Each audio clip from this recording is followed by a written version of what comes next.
It's Ronaldo, and Ronaldo scores! Derby মানেই আলাদা উত্তেজনা। মাদ্রিদ ডার্বি, ম্যানচেস্টার ডার্বি কিংবা তুরিন ডার্বি সবখানেই নিজেকে প্রমাণ করে গেছেন ক্রিস্টিয়ানো রোনালদো। বড় মঞ্চ, বড় প্রতিপক্ষ আর চাপের মধ্যে খেলা, এসব যেন রোনালদোর জন্যই তৈরি।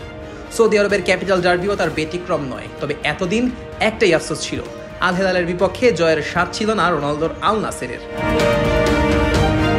শেষ পর্যন্ত সেই অপূর্ণতা ঘুষল কিংডম অ্যারেনায়। ইতিহাস গড়ল আল নাসের। ৩-১ গোলের দুর্দান্ত জয়ের রিয়াদ ডার্বিতে আল হিলালকে হারালো তারা। আর সেই জয়ের কেন্দ্রে যে নামটা সবচেয়ে উজ্জ্বল, তিনি ক্রিস্টিয়ানো রোনালদো। জোড়া গোল করে নিজের ডার্বি রাজত্বে যোগ করলেন আরও এক সোনালী অধ্যায়।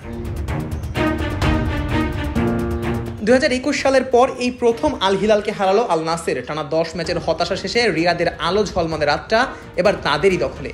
প্রথমার্ধে আলী আল হাসানের দূরপাল্লার দুর্দান্ত গোল আল নাসেরকে এগিয়ে দেয়। এরপর দ্বিতীয়ার্ধের শুরুতেই রোনালদো ঝলক। সাদিও মানের নিখুঁত পাস থেকে বাঁ পায়ের ছোঁয়ায় গোলের দেখা পান তিনি।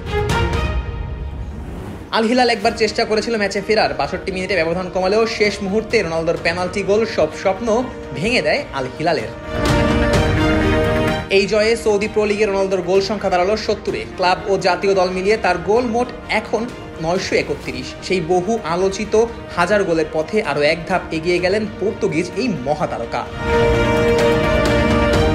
কিন্তু ম্যাচ শেষে পুরনো রোনালদোই ফিরে এলেন সামনে। ব্যক্তিগত রেকর্ড নয়, দলীয় সাফল্যই তার কাছে সবার আগে। তিনি বললেন, গোল করা অবশ্যই আনন্দের, কিন্তু জয়টাই সবচেয়ে বড় বিষয়। এই দলের জন্য, এই সমর্থকদের জন্য খেলাটা গর্বের। ওয়ালটন এসি এক্সচেঞ্জ অফারে এখন যে কোনো ব্র্যান্ডের পুরাতন এসি বদলে নতুন ওয়ালটন এসিতে উপভোগ করুন 25% ছাড়। Walton air conditioner, comfort without compromise. ২০২৩ সালের জানুয়ারিতে যখন রোনালদো আল নাসেরে যোগ দিয়েছিলেন, তখন অনেকেই বলেছিলেন শেষের শুরু। কেউ কেউ বলেছিলেন ইউরোপের আলো ঝলমলে রাত পেরিয়ে রোনালদো বুঝি থেমে যাবেন মরুভূমির বালুরেখায়। কিন্তু মানুষটা তো রোনালদো, তিনি থামতে জানেন না। আল নাসেরের জার্সিতে এখন পর্যন্ত ১০৪ ম্যাচে তার গোল সংখ্যা ৯৪টি। ম্যাচ প্রতি গোল গড়ে ০.৯। বয়সের তুলনায় অবিশ্বাস্য। চলতি মৌসুমেও তার গোল গড় ০.৮৮। ৩৪ ম্যাচে ৩০ গোল। এর আগে গত মৌসুমে ৫১ ম্যাচে করেছিলেন ৫০ গোল। প্রথম মৌসুমে করেছিলেন ১৪ গোল ১৯ ম্যাচে।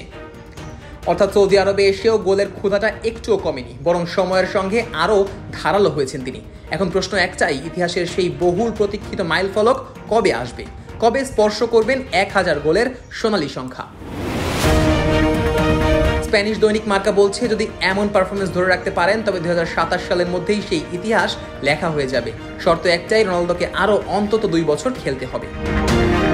এই সময়ের মাঝে রয়েছে আরও এক স্বপ্ন, ২০২৬ বিশ্বকাপ। ক্যারিয়ারের পরন্ত বেলায় এসে যদি দেশের হয়ে সেই সোনার ট্রফিটাও তুলে নিতে পারেন হাতে, তাহলে তো ফুটবল ইতিহাসে সবচেয়ে পরিপূর্ণ গল্পটাই লিখে ফেলবেন একজন Cristiano Ronaldo dos Santos Aveiro. Nazmus Sakib, on field.